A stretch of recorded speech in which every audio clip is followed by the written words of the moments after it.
Hey guys, we are sitting here, just put the kids down, and it's been one of those days. I don't know.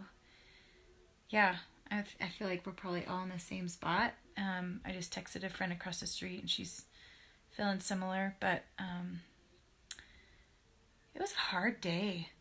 Like, navigating online schooling with the kids. Chris and I had a little bit of a cough this morning that went away around lunchtime, but then that felt scary. Like, oh, what is this? Um, and then just I think we're grieving like everything that's not normal, like um, not being able to see you guys and just trying to give up so much so quick. And I don't know about you, but it's been hard um, trying to feel, trying to grab pieces of normal to make sure that like your kids feel normal, and you try and keep peace in your spirit, and praying for you. I mean, we're praying for you guys, we're praying for each other. Yeah. But nonetheless, yeah, we just wanted to get on tonight and just kind of share our hearts with you guys of where we're at, because we feel like you guys are probably in similar places. Yeah. Some of you feeling the same stuff. Yeah. Yeah. I know I had a little bit of a meltdown this afternoon, just kind of frazzled and looking at all the things I got to do, and then realizing there's certain things I maybe can't do, and things like that. Boy, stress levels were feeling pretty high. Boy, trying to study through and work up a sermon at the same time I'm trying to teach my kids. And I'm a homeschool dad now, and trying to get my studies done. So, I can study and read 3 sentences before I have to help the next kid with something else, and then I might read another 3 sentences and have to. So I'm not complaining so much, but just speaking to the realities.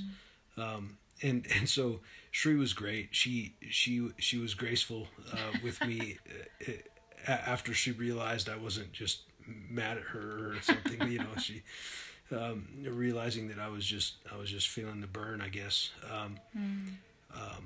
But interesting. As I was reading the scripture this morning out of First Samuel, it was really kind of I couldn't figure out what in the world to think of it. But the reality is that it was this the story was when Saul was hunting down David, and they were hiding. David was hiding in the cave, and Saul went in the cave, and David took a little piece of his robe without Saul knowing it. And when he was clear, David came out and revealed himself to Saul, saying, "Hey, look, I could have taken your life." And I guess the reality there that I would connect is that David had mercy, and and I guess in the same way for us as we live into the tensions and the stresses of our current situation, that we too ought to have mercy for one another, as the tensions mount and whatever, that we would be merciful, that we'd be graceful to one another. Certainly the stakes were higher in the story we read, but understanding that there's grace and mercy to be had. Everybody's probably feeling a little bit of the stress, a little bit of the unsure, even if you're not even if you're not just even if you're not currently feeling it, like you still have your job, you're still getting a paycheck, all those kinds of things.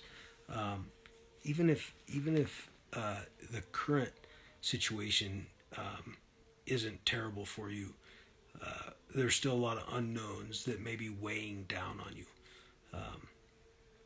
and weighing down on others. So let's be careful with one another. Let's be gentle.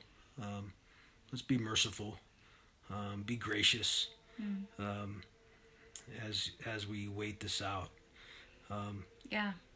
Yeah, the other aspect of those passages in First Samuel is that these are also times where David's writing psalms of lament, and that's like a it's grief. And so today I'm grieving, I'm grieving all of it, right? Like, I don't get to see you guys. I don't get to have normal Wednesday nights and normal Sunday mornings.